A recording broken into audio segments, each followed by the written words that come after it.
house, wanting to take a little relaxing drive, um, or going, across state for business, or if they're employed by themselves, they might have to travel across state. But anyway, today's black-owned businesses are black-owned gas stations. So, I only have two. There are more than two in the entire world, but again, like I try to pick out, black-owned businesses that, check all the boxes. And quite frankly, all the other black-owned gas stations, they didn't have a backstory for me to tell you about, because, I want, I like to set it up as telling the story. Like, we started out doing this, I became interested in this, and then I just got the idea to do this, and I kept on, and I want you to listen and hear the growth and how they matured into, the entity that they currently are. And quite frankly, like all the black-owned gas stations, they just, support this black-owned gas station, support this black-owned gas station. They didn't really have how they started out, how they got their funding, who they're partnered with, or none of that. They just is a black-owned gas station. You know what I mean? So basically, for this segment, to line up with my theme for gas stations, these are the only ones I could find with an actual backstory. There was one other one, a gas station in Florida. I didn't do that one because I've already did that one in a live edition. So I didn't feel the need to cover that one again after I had already covered it in one of my live editions. So I'm gonna get on with it and promote these two black-owned businesses, black-owned gas stations. First black-owned gas station, it came across my radar like this. The headline read, "Black couple opens first black-owned gas station in Clayton, Georgia." So I hope I'm saying her name right. If I mispronounce her name, I'm not a native. So Colesha Hicks and her fiance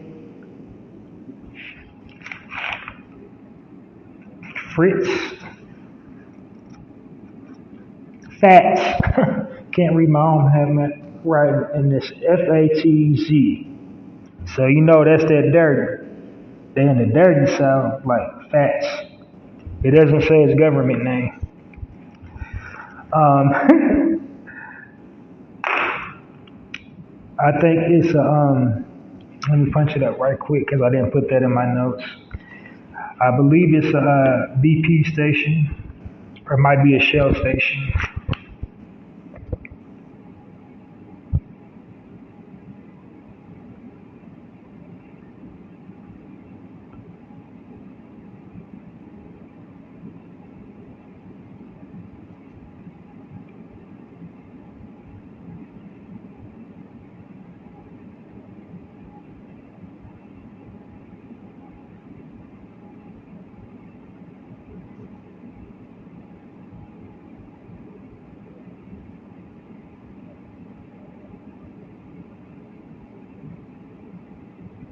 It's a Citgo.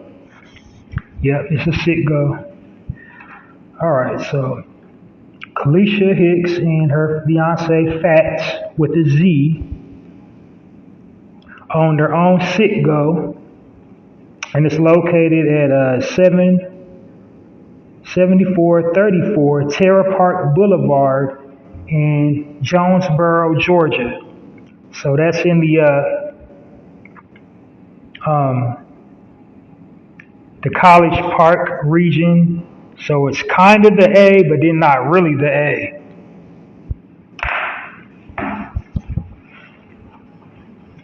I guess it's like the suburbs.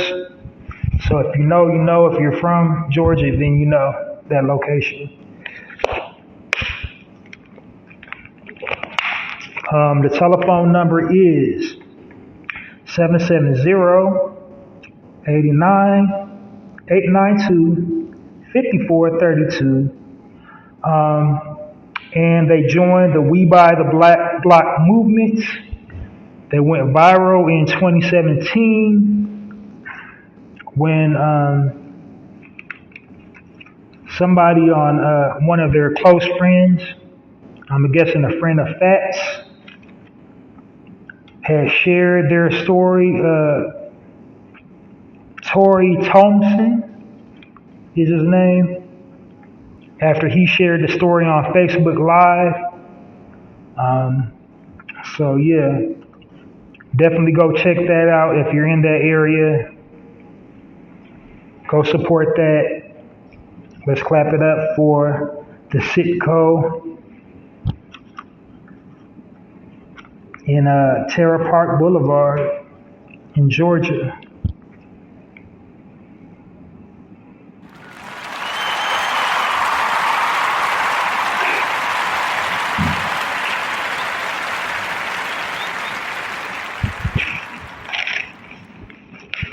All right, this is going to be a super duper short one today, looks like.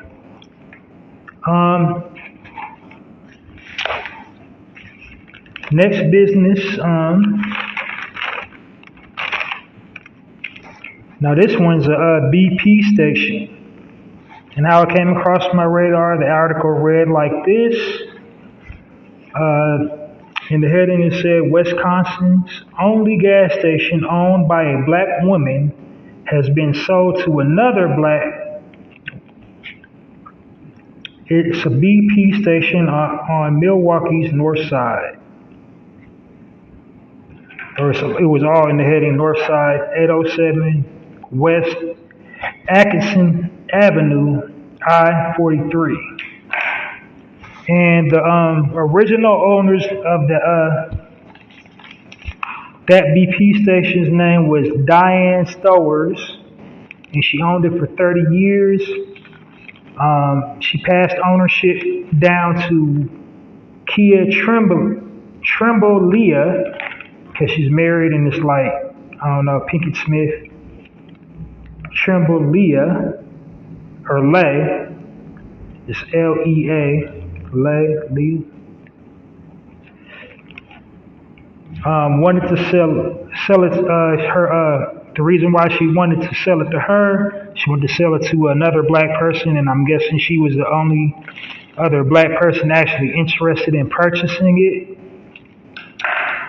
Before she sold it to her, she mentored her for years, training her about the ins and outs of owning a gas station. So she quoted a publication, a Wisconsin publication quoted her saying, Miss Diane's leadership skills, mentoring is priceless. There is no amount of money that could ever repay this. What she has done for the city and for the culture is legendary and should be acknowledged and appreciated. And so there's really no more information on it, like how each one of them procured the funding to purchase the franchise. But like I said, you know, at least that one has a backstory. The only other story that I saw that had a backstory to it was a guy in Ohio. And that article was just like first black station in Ohio. But then when I punch it up, it's somebody from way in the civil rights era. And it's not him, but he got a YouTube page. And he's just like a brief little thank you. So he was talking too fast. I couldn't even hear the address or nothing. So that's the only reason why I didn't report that one. So that'll do it for the Black-owned business section today. Like I said, this is going to be a super duper short one. Not because I didn't have a lot of information, because, you know, My listeners that tune in on a regular basis know I have up to 3 black-owned businesses to promote. But today, since it's only 2, it's going to be like really relatively short. Yeah.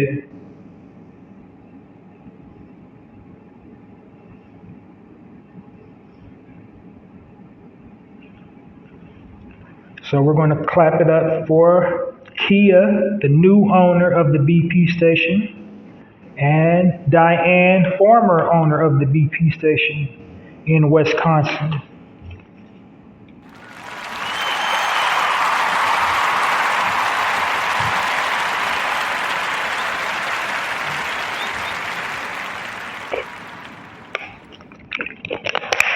All right, so moving right along on to the next section, and my next section is the spotlight. This is the section of my podcast where I spotlight a prominent figure. I began doing that like in July because I started the podcast in like May or June. I've been saying June. I might have started in like April or May, but this is like when everything was still kind of closed down. So it might have been like May-ish, June-ish. I have to go back in the archives and see episode 1, the exact day that I did episode 1. But for all intents and purposes, to my memory, it was June. So, but I digress. I developed the spotlight. Said all that to say, I know for a fact I developed a spotlight segment in July.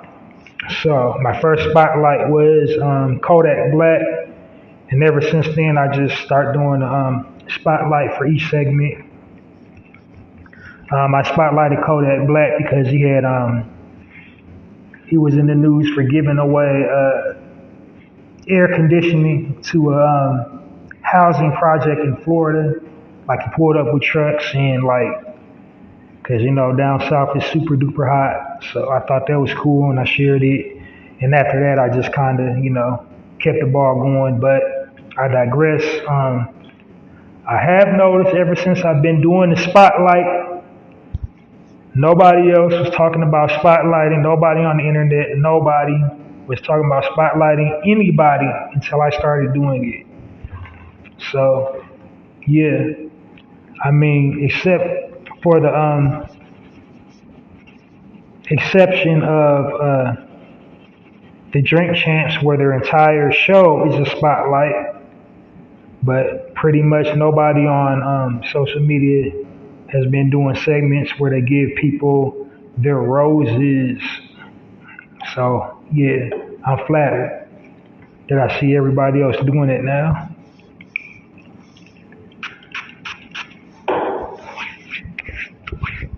But I digress. Today's spotlight is on, oh wait, I gotta finish it. I got a little worked up ahead of myself. So the spotlight that I usually do is entertainer, somebody in the entertainment field. It's usually an actor, actress, comedian, producer, writer, public figure, somebody really known, well known in the entertainment industry, public figures.